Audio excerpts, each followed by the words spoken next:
Amigos, voltamos com o programa Cidade em Ação, hoje sexta-feira, dia 15 de abril, e nós estamos falando sobre um tema importantíssimo com o nosso convidado, Dr. Plínio Ferraz, que é neuropediatra, e o tema de hoje é a epilepsia. Nós já falamos no bloco anterior o que é a epilepsia, e agora eu queria perguntar para o doutor quais são os sintomas, para quem não conhece.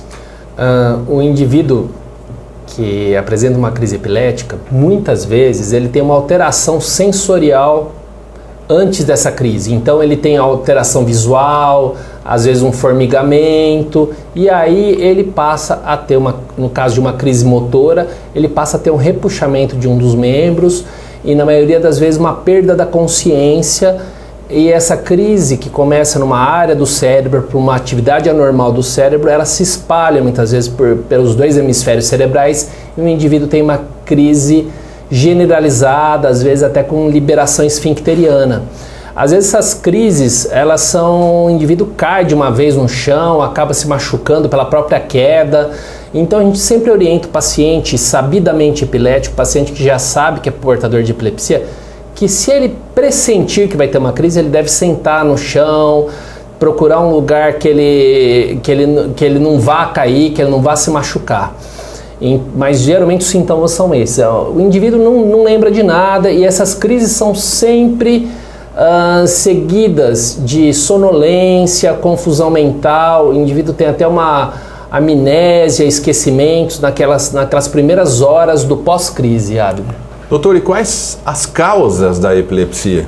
A epilepsia pode ser causada por um traumatismo craniano, por uma infecção, uma sequela de meningite, de neurocicercose, entre outras coisas. E como eu havia dito no bloco anterior também, dependência, indivíduos alcoolistas ou usuários de droga podem desenvolver epilepsia. Doutor, agora continuando com o tema epilepsia, como que é feito o diagnóstico da epilepsia? O diagnóstico da epilepsia é feito por um neurologista que vai colher a história clínica do evento, do episódio, do desmaio que o indivíduo tem. O indivíduo geralmente vem falar, eu vim aqui por causa de um desmaio. Mas aí você, tirando a história do paciente, ouvindo o paciente, isso é muito importante, você vai saber que teve uma alteração motora, o que ele sentiu antes desse episódio, o que ele sentiu depois desse episódio. Então, a clínica do paciente é o principal. Só que alguns exames, como o exame de eletroencefalograma, é fundamental, porque o exame de eletroencefalograma ele vai avaliar o quê? A atividade elétrica do cérebro. E a epilepsia justamente é uma anormalidade dessa atividade elétrica cerebral. Doutor, existe cura para a epilepsia? Existe hoje em dia um protocolo que ele é internacional, é feito pela Liga Internacional de Epilepsia, que diz o quê? Que o indivíduo, a partir do momento que foi diagnosticada a crise, começado um tratamento com uma medicação antiepilética, ele tem que usar essa medicação antiepilética entre 2 e 3 anos. Se ele ficou tomando o remédio direitinho, tem que tomar direito, senão o tratamento não dá certo. Se ele tomou o remédio de 2 a 3 anos e não teve mais crise, o neurologista pode fazer um desmame, uma retirada lenta dessa medicação. Então quem tem epilepsia não vai tomar remédio o resto da vida. A cada 2, 3 anos, dependendo do caso, deve sim ser tentado uma retirada lenta. Um erro que ocorre, Abner, que me preocupa muito, a principal causa de descompensação de crise, do indivíduo começar a voltar a ter crise, é aquele indivíduo que passa a ser negligente com o próprio tratamento. Esquece de tomar o remédio, toma medicação e usa bebida alcoólica, que não pode ser feito, enfim.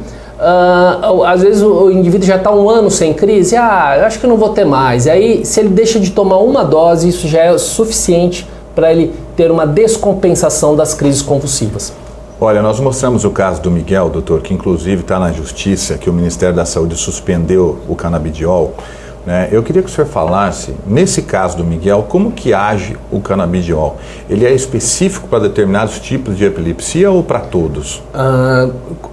Desde o ano passado que se fala de canabidiol, tivemos matérias na mídia, muito polêmico, né? Uma medicação que vem da maconha.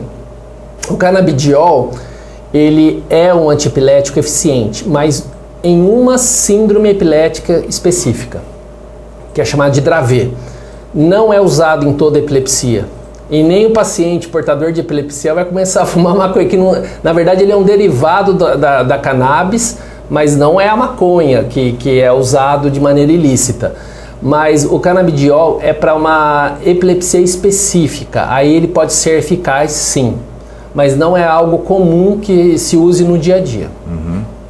Doutor, é importante a sua presença aqui, nós temos várias pessoas assistindo o programa nesse momento.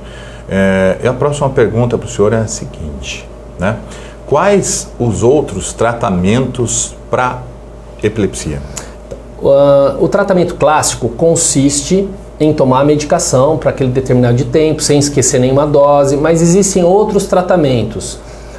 Em alguns casos específicos, não são todos, existe uma dieta que é chamada de dieta cetogênica, que é uma dieta onde é colocado bastante gorduras e proteínas específicas. O paciente acaba fazendo uma alteração metabólica que ajuda no controle de epilepsia, mas não são para todas as epilepsias. E esse tipo de tratamento dietético tem que ser feito num centro de referência. Geralmente são as faculdades, né? A Escola Paulista de Medicina tem uma equipe de dieta cetogênica, a equipe da Unesp Botucatu, a equipe da USP de Ribeirão Preto, eu sei que tem também uma equipe muito boa para dieta, o tratamento dietético da epilepsia, mas não são todas, são tipos específicos e graves de epilepsia. Assim como a cirurgia de epilepsia, que são feitos nesses centros, geralmente centros universitários, grandes hospitais, onde quando o indivíduo tem uma lesão no cérebro, é feita uma cirurgia para retirada dessa parte lesionada do cérebro, seja uma malformação, alguma alteração que esteja disparando, que seja o gatilho dessas crises. Aí é feita uma cirurgia para remoção dessa área doente do cérebro. Mas isso são casos que a gente fala refratários, sabe, né? São aqueles casos que não respondem a medicação nenhuma. Doutor, quais as recomendações para quem está tratando a epilepsia? Bom, como eu havia dito, ser muito assertivo com a medicação, não esquecer de tomar. Olha, eu esqueci de tomar 2 horas atrás, tome atrasado, mas não pule as tomadas do remédio. Isso é uma recomendação muito necessária. O indivíduo, dependendo da profissão que ele tenha, ele vai ter que ser remanejado, de repente dentro de uma empresa. Se ele trabalha no alto, usando escada, e se ele tem uma crise, ele cai de lá, realmente ele vai ter que se adaptar a uma nova rotina, preservando até a vida dele, né? Então, alguns indivíduos que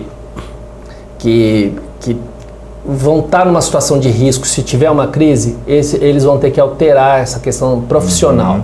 Com relação à criança, ao adolescente, a gente sempre preconiza que ele tem que ter uma vida normal, com alguns cuidados, né? Por exemplo, um indivíduo com epilepsia ficar sozinho numa piscina, se ele tem uma crise na piscina, ele se afoga. Mas geralmente criança a gente não deixa sozinho em piscina, né? Sempre tem que ter uma supervisão de adulto. Então são esses pequenos cuidados do indivíduo. O indivíduo pode namorar, pode beijar na boca também, quem tem epilepsia, porque não pega pela saliva, não transmite, a epilepsia não é transmissível. Quando você for ajudar alguém que está tendo uma crise, a baba, se encostar em você, você não vai se tornar epilético por causa disso. E os indivíduos com epilepsia, eles acabam sendo discriminados pela crise, porque é uma coisa realmente que choca quem está vendo o indivíduo tendo uma crise e acaba sem querer, inconscientemente as pessoas acabam gerando um certo tipo de preconceito. Mas a partir do momento que eu sei o que é epilepsia, diminui meu preconceito com quem tem. Então eu acho que esses indivíduos têm que ser bem acolhidos enfim, realmente a gente tem que ser bem solidário. Doutor, para fechar o nosso bate-papo, qual mensagem você pode deixar para uma pessoa portadora de epilepsia e também para os cuidadores, sejam eles pais, amigos, avós? Como você falou, muitas vezes existe uma certa discriminação, as pessoas têm um certo receio até de tocar a pessoa devido à baba, essas coisas, né? Que mensagem o senhor pode deixar para os cuidadores e para os portadores? Eu queria passar que você não está sozinho. Existe um tratamento eficiente para epilepsia, existem medicações de última geração que não dão sono. Eu falo que o paciente ele tem que estar otimamente controlado. Não basta estar controlado e dopado com um monte de remédios. Existem remédios normais que o indivíduo vai ter uma vida uma cognição, não vai ter sonolência muito próxima do normal, sem ficar dopado. Então existe um tratamento eficaz, um tratamento que não vai dar muitos efeitos colaterais, que tem muita medicação nova chegando no mercado, e que sim, hoje em dia as associações como a Liga Brasileira de Epilepsia, existem grupos de portadores de epilepsia, e eu acho essa troca nos grupos muito importante, Abner. A pessoa conhece outras pessoas que têm o mesmo problema, e essa troca de experiência é muito boa, eu apoio muito isso. Mas a minha mensagem é essa: você, portador de epilepsia, ou com um parente portador de epilepsia, saiba que dá para ter uma vida normal. A epilepsia não é o fim do mundo, é uma doença crônica e que tem tratamento e muitas vezes até cura. Muito bem, falamos com o Dr. Plínio Ferraz, neuropediatra de Bauru, sobre o tema epilepsia. Doutor, muito obrigado pela participação no programa de hoje, viu? Eu que agradeço a oportunidade. E olha, lembrando que no dia 13 de maio, vou já aproveitar para segurar você, Dr. Plínio volta aqui conosco para falar sobre o transtorno opositivo desafiante, o famoso TOD. O que será que é isso? É o famoso reizinho da casa. Reizinho da casa? É o famoso reizinho da casa. Nós vamos bater um papo com ele, então, atenção, dia 13 de maio, 11h30 ou meio-dia? Você manda. Meio-dia, pode ser? Mais tranquilo? Então mim. Tá bom, gente. Fica marcado dia 13 de maio, anota na sua agenda aí o bate-papo sobre o transtorno opositivo desafiante, né? Agora, só um recadinho da Auricar para você, Nick Dias. Tem aí o recado da Auricar e já o Cidade em Ação está de volta, é claro, com mais informação para vocês.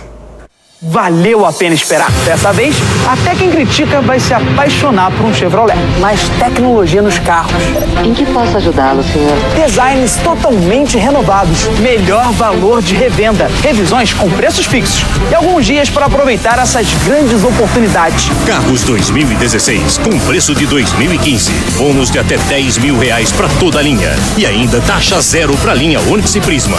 Até quem critica vai se apaixonar. Saia de férias tranquilo. Aproveite as promoções de peças e serviços nas concessionárias do Grupo Auricar Chevrolet. Pneus, embreagem, suspensão, revisão e muito mais. As férias que você merece com a tranquilidade que você quer. Agende, acompanhe e comprove. Grupo Auricar.